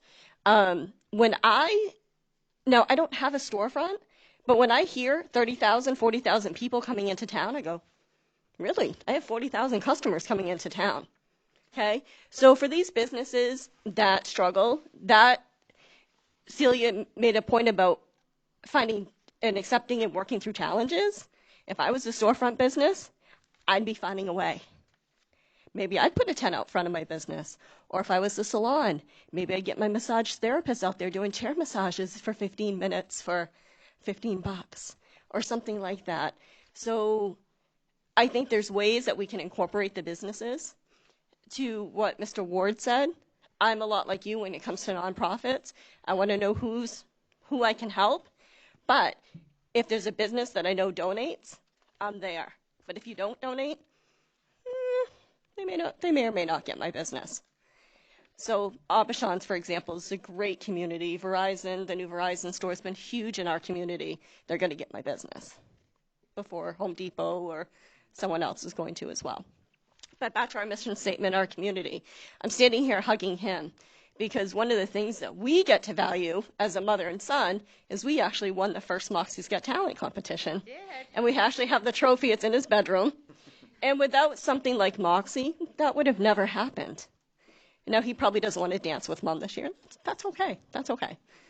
You never know. You never know. But he sang last year, and it's giving those type of opportunities to our community members. But when when I helped Jen at the souvenir booths, if I wasn't seeing someone I knew, I was meeting people that I never would have met. Ireland, Scotland, Massachusetts, New York, Florida. Every time I ask someone, if I didn't know them, and I say, so where are you from, or what brings you here? Oh, I heard about it from wherever they're visiting from. And so we decided to come. We wanted to know what it's about. So it's not only about community, like Pastor John said, it's about putting ourselves on the map, but it's also about taking a small community and making it big and exciting for one day. Cassie said it's an experience. And I just wrote that down. I love that because the Moxie Festival to me is an experience. You're not going to go to the Yarmouth Clan Festival and have Moxie chugging challenge. You're not going to have a Moxie recipe contest. Or the kids can't do a whoopie pie eating contest and make a mess. And their parents go, yes, you made a mess, good job. Right? You're not going to give a 13-year-old who doesn't play football and doesn't do sports an opportunity to showcase his talents. That's what the Moxie Festival does. You ready to speak? No. So what does the Moxie Festival mean to you? It's hard to pick up from that. But it's really about getting with my family, I don't know how to word this. Whatever's in your heart, hon. Dude, you've danced your ass off the last 2 years up in the parking lot. Yeah. Am I the only one that sees this? You got to dance with all of us? Yeah, I do get to dance with Almas at the block party. That's always fun, getting to see my dance friends outside of the dance class. And sometimes right after it, there's just a big party that some of them stay, some of them go home, and the people who stay, I totally hang out with them, and it's so good to hang out with friends and family outside and getting, I guess you could say, more active, because I've been in the parade 3 times, I think. At least 3 times. And I volunteered to be the Greyhound this year. And it's always really good seeing tons of people come to Moxie from all over the world. And Moxie is really all about friends and family for me.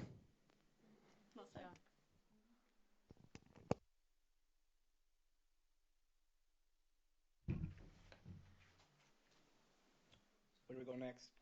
Somebody else have a question here. I just have a question, and Deb, maybe you can answer this, because you've been around, and John, and this whole festival, if you want to go, has gone through a bunch of different stages, whether it was chamber or all volunteers, or as Mark said, a group of people that would sit and smoke cigars and watch the parade go by because it was actually fun noise, and all the guys just do that, right? But going back to logistics as far as for handling and scheduling and doing this event, I know it's been tried over the years a couple different times, different management styles, whether it's town run or town actually with support from the community. In the past, actually, it's been actually hired to the point where we actually hire kind of like a festival manager that's actually not, so to speak, town I would say personnel, to actually kind of run it with the idea of the sport with the town. Do you actually see that ever in the future again? I mean, you've actually played the role, I'm pretty sure. So I mean, I was just kind of curious if that actually, I know a lot of it comes down to personality, and we've seen that over the years, different personalities, different people running the event. But maybe you could share your opinion on that. You know, as a long-time volunteer, there were different personalities, but when you love the festival, like all of the people who that you've just heard, or I love the festival, you know, the person's going to have to be like really, really, really terrible for me to walk away from it. I'm gonna work within a system. I mean, because I know I'm a volunteer, but I could see if you were going to say, Tracy, the economic development person should work on economic development and hire somebody to do the festival. I mean, I can't see that. I would sure that person would at least want to work with the committee when they first came in. You know, they could, because you couldn't, one person couldn't run everything. Yeah. One person couldn't run what we all do. But I could see, just like what Ross said, if PCL took this over, we'd hire it out. You know, that.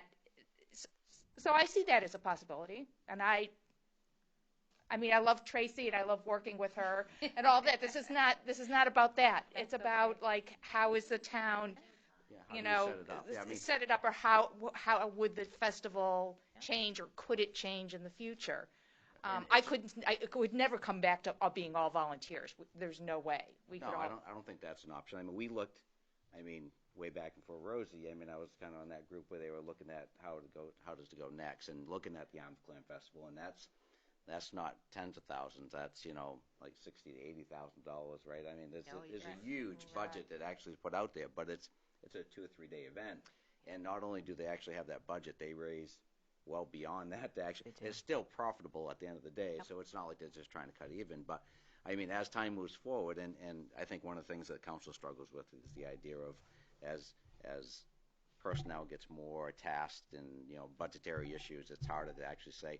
I mean, one of the first years I got on council, there was actually, I think, 4 members of our staff that spent 25% of the year on Moxie. Right. So think about that. That's actually at the end of the day a full-time person working on Moxie, and if you quantify that number, we're up to that $60,000-$80,000 without actually having a festival. So I mean, the question is I mean, do you as a committee see that as a possible structure? Is the idea that, you know, you're still going to have representatives in the community, whether it's through that office or through another location in the town, you're always going to have that connection, but having someone that actually is working off so to speak, a hired manager to actually bring the nonprofits and the volunteers together and kind of manage it with the town's help, but not actually being staffed by the town. Yeah. You mean, do you see that? I mean, I know, John, you've actually seen that happen. Yeah, I mean, I'm only one person, so I think if you were asking me and I was king for a day, I think that Tracy and her wisdom and the work she has, we would be crazy not to have her have a pulse on it. Yeah. However, fiscally, as a town, we have a responsibility. So I understand that. We're all here not the same as you as council members, but we're taxpayers too. We get it. You know, I pay my taxes. I want her to do her job.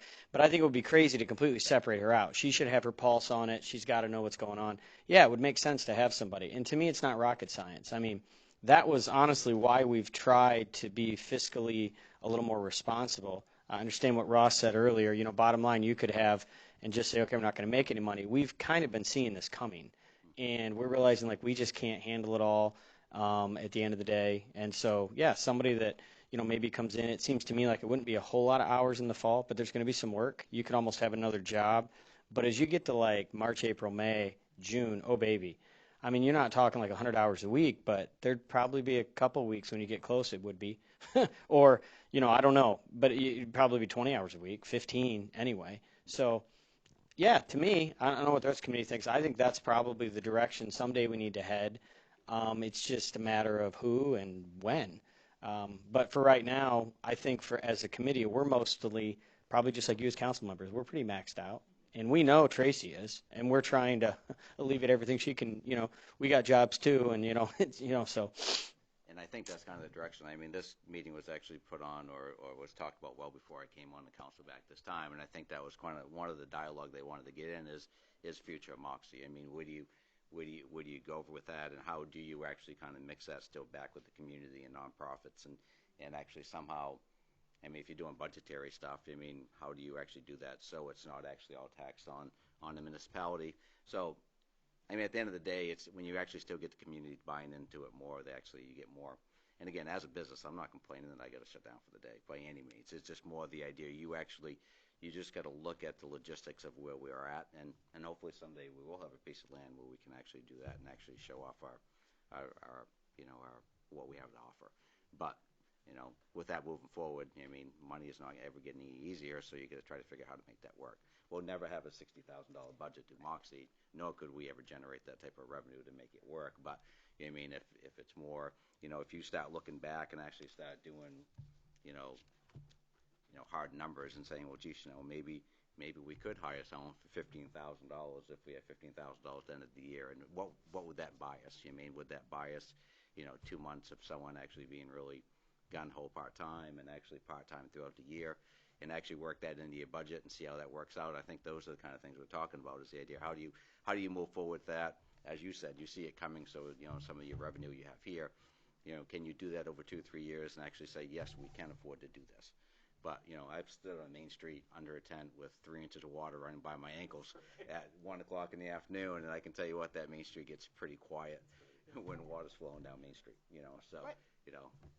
But that person, like toward the end, when it's right before the Moxie Festival, I mean, I remember times like Fox 23, like I would go down with Gina, like all the media outlets would want to do something about Moxie, and as long as there was, you know, something to give them, I mean, I could see that person being like having a lot to do, you know, going to other festivals and promoting our festival, or just, I mean, there were more opportunities when I was in that part of the festival around festival time to just keep getting the word out about Lisbon in a fun way, and kind of like that Frank Anicetti way, the way you have to drink Moxie, you know, swirl it around 3 times, whatever, that whole big story he did. But that was a story that I carried. That's what people want to hear. They want to have fun. They're in Maine for vacation. They're in Maine for family. And, you know, I just think that if there was somebody who had more time, like right in June, right when people were looking for different things to do in Maine, we could really promote Moxie. And kind of the reason I brought that up is the idea that I would like to see those dollar figures actually kind of quantified till we know, and not the idea, to me, it's not just about Moxie. It's the idea of presenting our Winterfest. And we have just so many other options and so many other things in town that we could actually use someone to do promoting for and actually help organize. How do you actually bring those monies together? And then whether or not it's actually just an individual person, if this is hooked into more, you know, into something else where you actually are putting this money aside and saying, well, this, you know, to help fund this is what we can quantify from Moxie that actually they would need to spend time on to actually bring that forward. But again, that's just a point. one of the key words that I keep hearing is community, community, community. We talking more of a community coordinator? Because I can say that it isn't actually something that's just a Moxie Festival. It's a need that actually could be developed within the community year round. To Councilor Larry Shell's point about the Winterfest, ask Mark the question. The fact is, he's right at the facility all day. Does people ever see that MTM ever become the community center that it is? Is it perfect? Heck no. Is it something I'm willing to let up? No way. Because the number of people that facility impacts in this town on a daily basis is mind-boggling. You know, the fact is, community coordinator piece is where I'm actually leaning towards, to be able to highlight the best of. This is one piece of this one discussion. But if you start looking down the line, I can see that resource. Is it to its fullest in this community? Probably not. The fact that we had a conversation that I know I single-handedly killed one night about branding in this community. What's the best of Lisbon? The fact that you ask anybody, you're going to get something different. The fact that, to me, we're 35 minutes from employment, and every direction you go, and they got the resources for extracurricular in this area, that I don't have to live in a service center and have that kind of tax base draw from a Lewiston or a Brunswick. We have the best of both worlds. Is it going to be based on a new box store coming in to fix our economic development issues? No. But the fact is, we're giving more people like me the opportunity to want to live here, to actually want to grow our neighborhood, and why they want to stick around. Exactly. The fact is that it's community. Yeah. Coordinate it rather than just riding the seat of it, actually from budget cycle to budget cycle. Anybody that's talked to me more than 5 minutes realizes I don't have the patience to just sit in the seat and ride the time between budget cycles. It's not who I am. I got way too many things. I'm way overextended most days, but I want to do the right by the community, same as everybody else is sitting in the room. The fact is, where do we want to go with a topic that I think benefits? Is it perfect? Probably not, but you guys have said the same thing yourself, but it is something you're not willing to see go away either. You know, and that's where this has been a year's worth of dialogue to be able to come, and one of the people that actually wanted to push this the most is the one that feels the worst about not being able to be here tonight, is Mr. Albert. Let me see if I can't paraphrase some of the guy that I know that's watching it at home in the moment with Miss Maggie. Boy, so I got a question. When we look at the revenue coming in, the money that comes through for the TIF for the Moxie, is that actually in this revenue totals at all? Is that that's in the budget, in the economic development budget, and then the TIF pays for that budget. So where does that actual money, where does that actually fall into this budget at all? I mean, it has to be put in there for It's actually put in my budget, and then that goes to the fireworks. So what I do is I pay separate out of that budget for the fireworks. I got you. So it's actually in this budget somewhere, because we actually show that we pay for fireworks. Yes. Here, but it doesn't show we get revenue for fireworks. Correct. So that is, the number's probably larger in a sense than what it is here. That is correct. Yes. Yep. Gotcha. The idea is kind of giving you, it gives an overview basically as far as on the cost of the festival. So if we're trying, this is Mr. Albert again. See if he's got something that's tangible.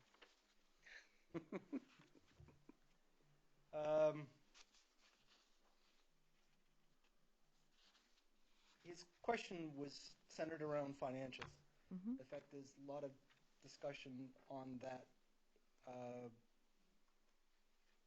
The intent over, say, the last 3 to 5 years, what has it been from a financial perspective from the committee to get us to here today, I guess? Mind you, that's a lot of bipolar conversation. Paraphrase what he's bringing here. Well, like I had said when I first came on board, it was really the committee working off of a shoestring of a budget. And they weren't able to hire quality entertainment. They weren't able to get activities. One of the things we're able to do, for instance, the petting zoo, that's free for the kids and stuff to participate. The pony rides, I mean, there is a fee associated with that. We had last year the gentleman who brought in the train, and he even gave a percentage back as far as to the committee for him being able to be there.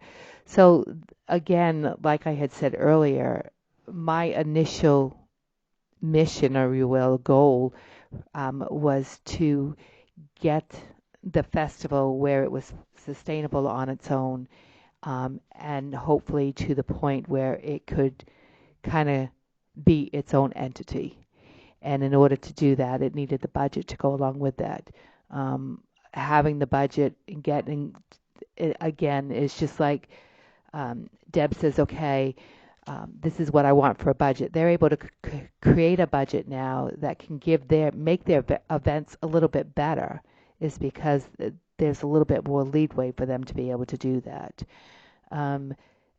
We struggle every year with the souvenirs, boxes and boxes and boxes, of items.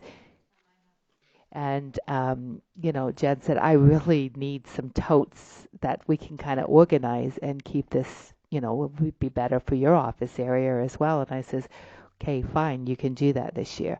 Last year, when I pulled the banner out, Public Works pulls that banner out all the time, and when you constantly have to change things for sponsors and dates, that one is all tethered, and pricing that out, that was going to be over $1,000 for a new banner, which this year they're going to be able to do. Again, like I said, with the canopy. So the idea now is being able to have those expenses to be able to do that. I looked at what council had wanted in regards to getting assistance. So, and we had calculated to put that out to bring somebody on board to help with that. And funds within what's in the budget, as far as for the revenues that are there, are going to be able to help pay for that. So, again, this is really, to be honest, the first year that there's been anything to be able to go to that next phase and bring somebody on as a part-time person that can kind of help. I did speak with the committee members, and I asked them their thoughts on how they felt, and I told them that I wasn't going to leave them hanging, because, again, bringing somebody on that has never gone through that, they're going to need that guidance, especially when it comes to the logistics. There's a lot of stuff that goes in the logistics and getting everybody together at the table, police and fire and the school department and, all of those folks.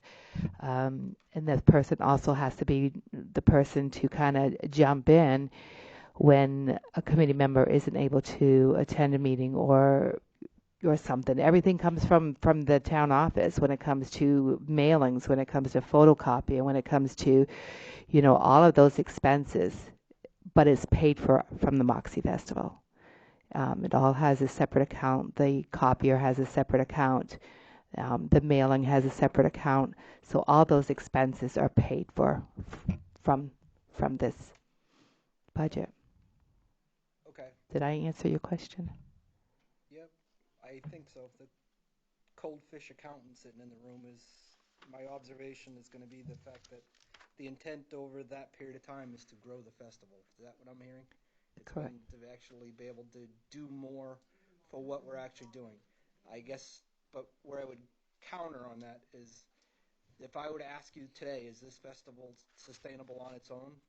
I'm expecting the answer is going to be no, because what I'm seeing in the budget is there's a certain level of assistance coming from resources like yourself, Correct. like PW, like police and fire. I mean, I had a conversation for an hour with our police chief right in front of Frank's last year, associated with the guy walking around with the T-shirt that I'm sure I'm not the only one that I saw, and I know what his extracurricular activities were going on day of, and making sure that I did my part to ruin his afternoon with our police chief.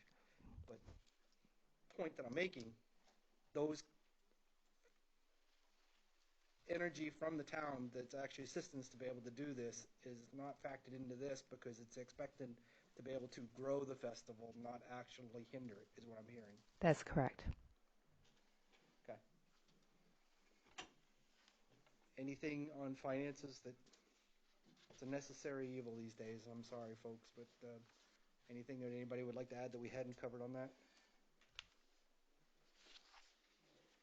Mr. Albert's now asking anything on timelines. If we were knowing we're having this conversation tonight, anything we're talking about wouldn't take in place until a festival 2 years out, because we're to suggest something actually at this point even remotely take effect is not going to be this July. Its intention to be able to put it here tonight is to be able to have a proactive dialogue to get ahead of that and not have it tied into a budget discussion in the same time frame. Well, It all depends how you go about it. I mean, it's a key factor, you know. Right, right. Well, we've put it out that we want to try to get some help for Tracy for this year. And that's directly in this budget. Yes, It would come out of that, yeah. that is correct. And that is something, what level is in that resource that you're actually able to sustain right now, in your opinion, guys? Well, we're looking at 20 hours a week and starting more in April to get through the festival. One individual doing what? For one individual to, because mind you, everything comes through here, so this person would basically be doing all of the mail-ins, sorting out the mails, all of the parade stuff. Everything is going to be coming here this year. I mean, we are going to be in a transition cycle this year as well with the parade. So the vendors' applications all get here. They have to be sorted. They have to have the spreadsheet done because everybody has to be marked in what they paid. And then those are put together and given to the vendor chair and categorized. It is the same thing as far as with all the, it's basically all of the admin stuff. Yeah, the seasonal bump in time. Correct. So you still have that central person for staff. It's Correct. just now more oversight instead of having to be the direct person for everyone. That is, A week, how long? that is correct. Longer period of time, and you thinking the 20 hours a week, is that over a month, 2 months? Well, it would be April right through the festival because I would expect the person to be there the day of the festival. Because the other thing with that is that they need to be able to see what is going on and be involved with all of that because they're not going to get a sense of that day until how it plays itself out. Exactly. Exactly. I was actually familiar with the festival already, and that would be Right. Yeah.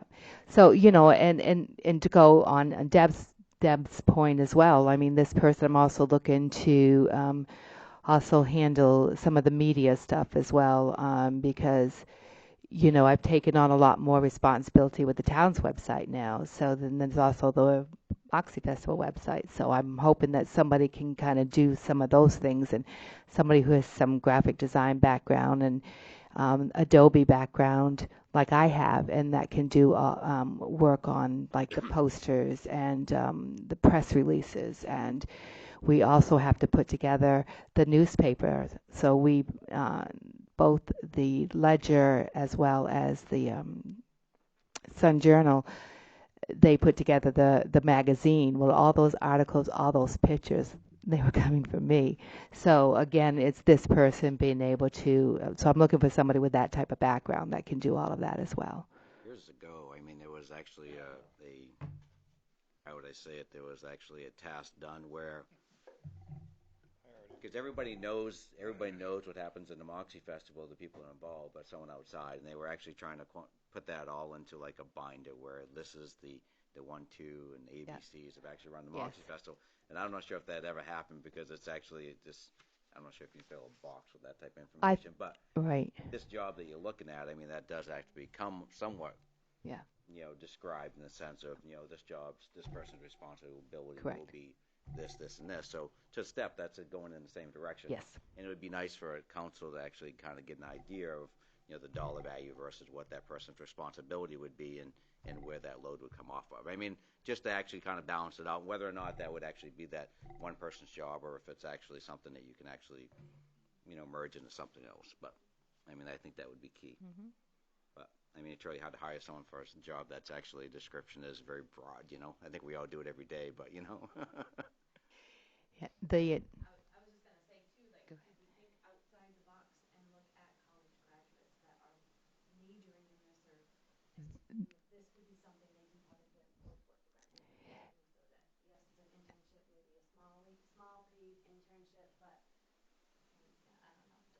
think my only concern would be the idea. It would be nice to actually get someone I on already staff that know the actually, answer to that, who so would we'll let her the speak. next year would actually know what they're doing versus the idea of training someone new every year, you know. But He's speaking to the learning curve. 'Cause I don't want the person for 1 year. I want the person to come back and do it the second year to be able to use that. Well, that's to answer your question. It was posted actually at the colleges,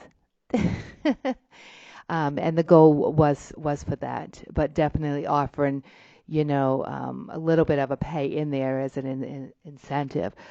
But exactly. But if somebody coming in as an intern, they definitely would be able to get the credit. Kind of when you look at Marcia when she wanted to do the art thing, the art walk, that was part of her credit. She's bringing on a terrific addition as far as to the festival. The whole goal of the festival too is that we've taken MTM and we have worked hard in making that a really great kids area, because there's just so much up there that they can do, and with the grass and our entertainment, everything is geared towards the kids up in that area.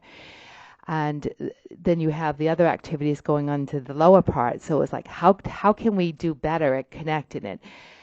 The art walk is actually going to do that. So our art walk is actually going to be further up.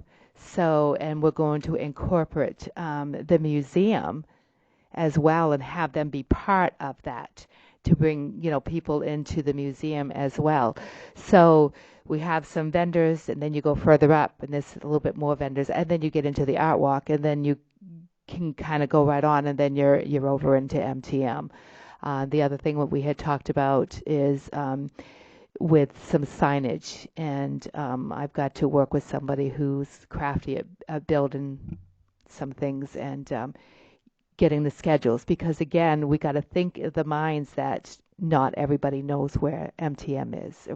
So, we are trying to do more. Again, the expenses will all come out of here. So that's what we were building up to. That goal is to be able to get a festival that is a little bit more professional in each time that we go, the quality of it, by being able to make some investment into it.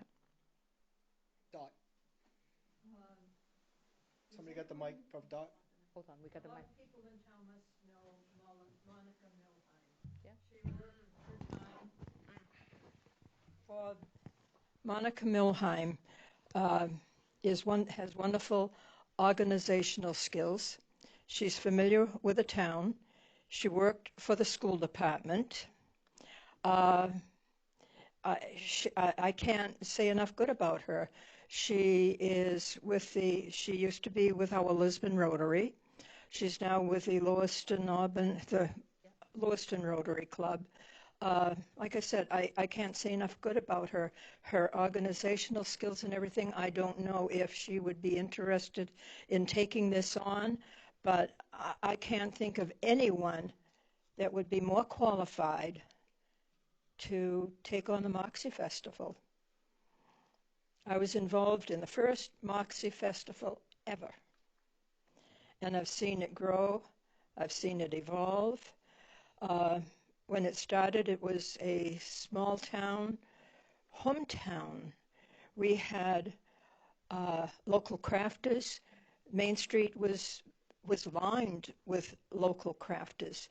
The Moxie Festival is the one-time opportunity to showcase the town of Lisbon, to showcase our small businesses. Our small businesses should be showcased. Our nonprofits should be showcased. We have wonderful assets in the town. We have LJAL. We have the MTM Center. We have the Recreation Department. We have so much to offer. And you're talking about the nonprofits. I don't know what the fee schedule is. I came in late, but there should be, I think, a different fee schedule for the nonprofits. This is their one-time opportunity to raise money for their little organizations, whatever, the Boy Scouts, the Girl Scouts, whatever different ones. So that's my 2 cents worth. We do have a different fee schedule for nonprofits. They do get a lower rate. Balloon Festival when they got robbed. Any other questions that haven't come up, guys? I think we got a lot of feedback. I think we got a lot of information. Yeah, Norman was a wealth of knowledge over here, so I appreciate his input. She did. The year before, she did. Were there any other questions? Any other observations of things people might like to share?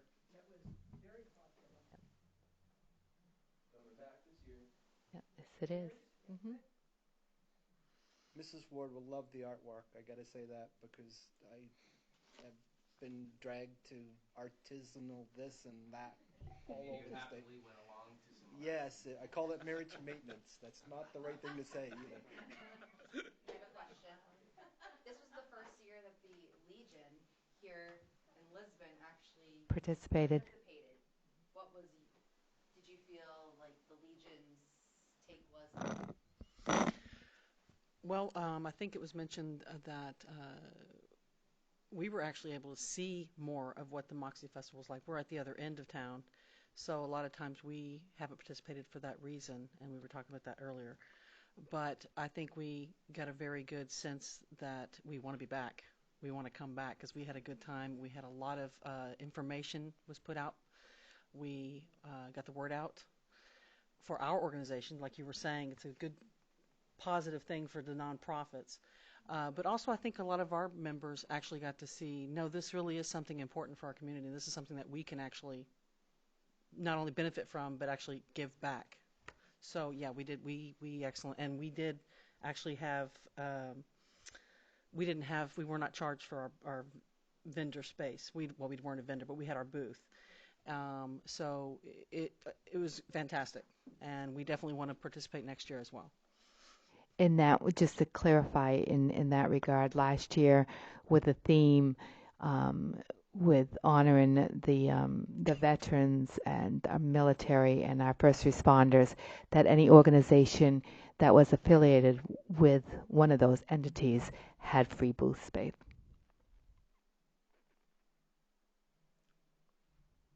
Norm says he's done.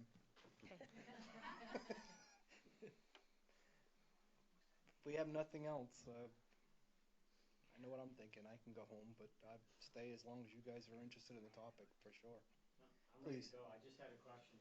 Don't get back to me now because we all want to go home. But anytime you have thoughts, we'd love to hear them, seriously, because we know we're not the only thing. I mean, there's tons of other things that go on around town that we want to be part of. We understand it's not like Moxie Festival or bust for us, but we want to know how to make it better. And one of the things that frustrates us, like with anything, is people will hear things but they won't tell us. There's no feedback. Positive or negative. No yeah. feedback. That's Right. the Well, worst. there is, but Yeah. or it's just so. I'm just saying, we're all on Facebook, email, come to our meeting, invite us back again. We'd love to know how can we make it better. This is really powerful for me just to get an aspect of what you guys are thinking, where we are, and how can we match. I think this is a great discussion to have. Thank you. One of the points that was made earlier was council liaisons. The fact is every other committee's got one. And well, I thought you were still filling the role, dear. So unfortunately, I was only on as a volunteer.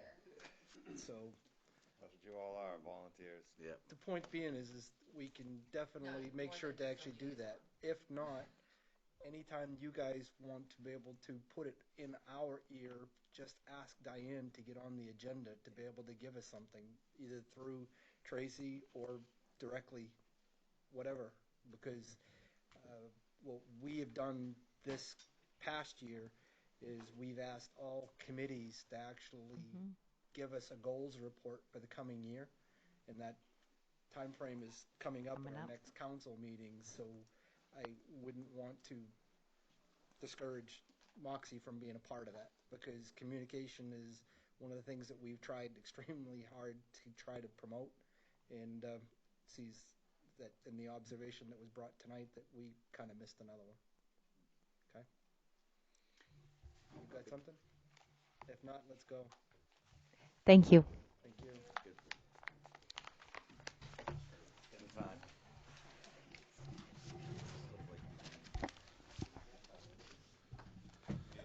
No, and it's, I'm doing I don't okay. want to.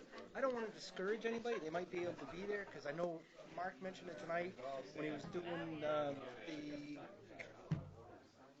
Conservation Commission. Yeah. He's asking Got a them new to one be here now. for answering questions. Right. I wouldn't discourage, but it wasn't what Yeah, we were I looking gotta do some price checking. Please get them to you to Because get them done.